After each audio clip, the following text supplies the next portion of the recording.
When people generally ask all these things, how do you get to all these sort of things? Which school, which university, which Darul Uloom you went to? Wallah, I went to no university, I went to no Darul Uloom. How does all these things come about? So that you see, I left school at the age of 16. I passed what is called Standard 6. And I was working in a country shop, some 25 miles outside Durban, a country shop in the country. And across the valley from where the shop was an American mission called Adams Mission Station. It was an American board mission, Amanzing Todi, on the south coast.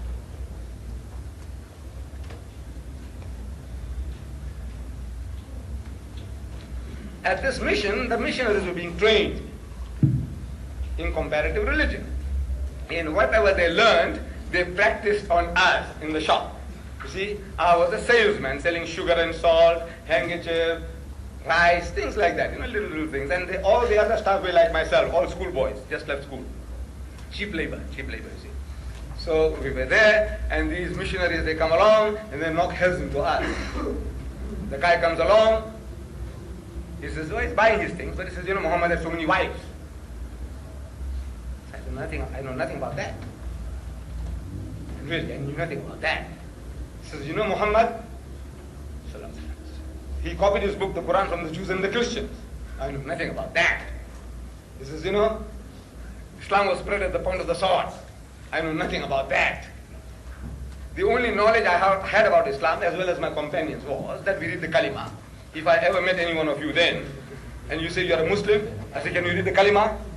He said, yes. I said, come on, read. So he said, La ilaha illallah Muhammad Rasulullah. I said, right. Pass. That's how I passed, and I passed everybody. You read the Kalima, you're Muslim. What that meant, I didn't know. Wallah, I didn't know.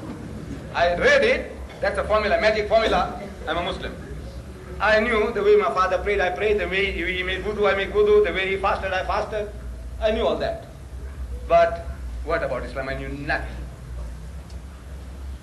What should I lie to you? And this is my people. This is what we were. We knew nothing. We were Muslims, we read the Kalima. So these people are making life miserable for us. They didn't know that they were creating a monster for themselves. That they didn't know. See? If they only knew, they'd regret the day. Say, why did we touch this guy? Should have left him alone. So, still time. Take your time. So what to do?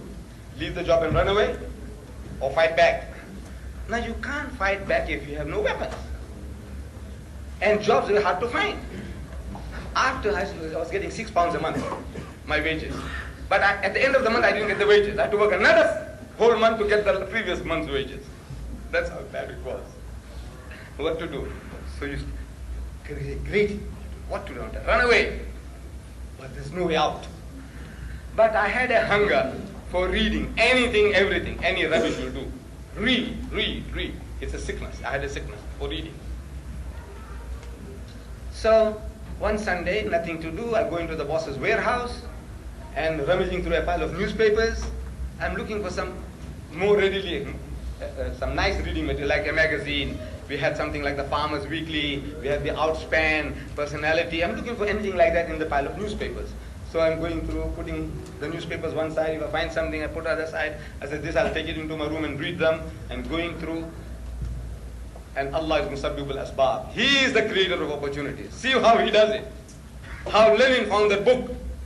Lenin, Karl Marx, Das Kapital. He was in prison and he read it. And he came out, he implemented it. One man. And today, 200 million, 1,000 million communists. Because one man read the book. This is what the potentiality of a book. This, I find a book, a worm-eaten book. Red cover, full of mildew. I take it up and start to sneeze. The book, it says, Izharul Haq. IZHARULHAQ. Izharul Haq. Sounds like Muslim. Izharul Haq. That's I have no knowledge about these things. Izharul Haq. Izharul Haq. It doesn't sound English, does it? No, to my mind, it is I-Z-H-A-R-U-L. Izharul H-A-Q. Izharul Haq. What is Izharul Haq? So I see in bracket, in small writing, it says the truth revealed. So I said, maybe that means this. Let's see. So I open the book. And it is a book about the British conquest of India. My country. That when the British conquered my country, they realized that at any time, anybody that will give them trouble in their country will be the Muslims. Because power, rule, dominion was wrenched out of their hands, and once you have tasted power and rule, you want to aspire for it once more. So if we can convert the Muslims, they reasoned, if we teach them to turn the other cheek, we can rule them for 1,000 years peacefully. The Hindus were as docile as the cows that they worship at that time. No problem. So they started pouring in the missionaries into India like frogs in the rainy season. Do you have frogs here? In the rainy season? We have them. Like frogs in the rainy season. And they started challenging the Muslims to public debates. At first the Muslims were reluctant. You know, these are our rulers, and if we talk too much, if we argue too hard, they might send us to Kala Pani, those black waters in the Andaman Islands. Who wants to go there? So keep out of it. Keep out of trouble. And we have been emasculated too, to quite a long, great extent. The Muslims. You know, even now you find them all over the world, the Muslims. They're spiritless people, emasculated people, like castrated people. We're waiting for it to be slaughtered. This is the spirit of the Muslim. Any little thing the Muslim does, the Muslim gets terrified. I took out the pamphlet about the Pope and the Muslim gets terrified. Muslim, not the Christian, the Muslim gets terrified. Something has gone wrong with us. But that militancy has gone out of us. So it says, emasculate the Muslim, teach them to turn the other cheek, problem is solved. So now they come into India challenging the Muslims, and the Muslims don't want to debate, so they master our language. So in your language. First the excuse was that we don't know English. So right, it's in your language. And this is the beauty, the greatness of the Westerner. Wherever he goes, he learns the language of the natives. Within 3 months, he masters your language and he speaks to you in your language. The Muslim hasn't got that. He comes to South Africa, to Natal, he learns Zulu in 3 months. He speaks to the Zulu in Zulu. He goes to Indonesia, he learns Indonesian. He goes to Arab countries, he learns Arabic. Wherever he goes, he masters your language. You go into somebody foreign country, in 50 years you don't learn his language. And I think an Arab saying goes, Man ta'allama lughata qawmin amana sharrahum. If you learn the language of a people, you will be able to avoid their vials, save yourself from their machinations.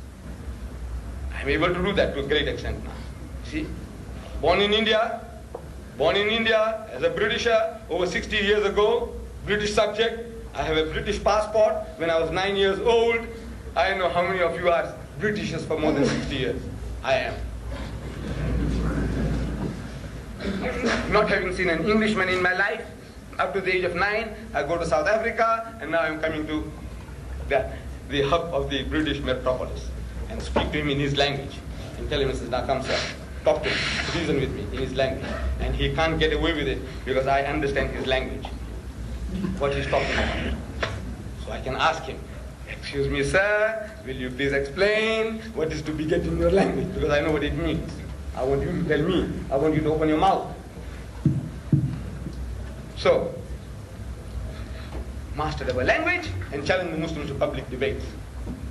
Now, the Muslims had no excuse. The young men tell the elders, he said, look, Saab, you know, it's hamari zaban ke andar hamare saath bahas karne mangta hai. This guy wants to debate with us in our language.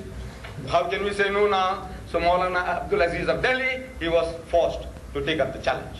And there was a reverend founder from England who was taking a lead in that debate expedition. And according to the appointed time and date, the debate starts. And I'm told in that book, I'm reading this in the book, that 100,000 people gathered at that great meeting. I don't know how voice was carried those days. But somehow the people loved it, they enjoyed it. Even if they didn't hear, they could see what's going on at a distance. 100,000 people gathered. And the Reverend began. Reverend Power. So he began by requesting the Maulana. He said, Maulana Sahib, respected learned man, please get started.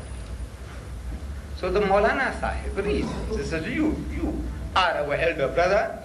Christianity precedes Islam by 600 years. As such, you are our elder brother, and according to our culture, you have the first choice. Secondly, you are our guest. No doubt an unwelcome guest, but a guest at that. So as such, according to our culture, you have the first preference. So the Reverend was forced to begin. And he began with a question. He says, Maulana Sahib, in Urdu, where is your Prophet Muhammad now? Your Prophet, where is he now? So the Maulana thought for a moment, and he said, he is in Jannatul Firdaus with Allah subhanahu wa ta'ala. He is in blessed heaven with God Almighty. Out of that answer came the second question. He said, all right. You say he was in heaven. He's in heaven. Where was he when his grandson Hussein was martyred at Karbala? Where was he then? So again the Maulana thought for a moment, and he replied, he was still in Jannatul Firdaus with Allah subhanahu wa ta'ala, in blessed heaven with God. Where was he then? So again the Maulana responds that he was in Jannatul Firdaus with Allah subhanahu wa ta'ala. Out of that answer came the third question. He said, all right. If he was with his Allah in heaven when his grandson Hussein was martyred at Karbala, butchered at Karbala, didn't he ask his Allah for help?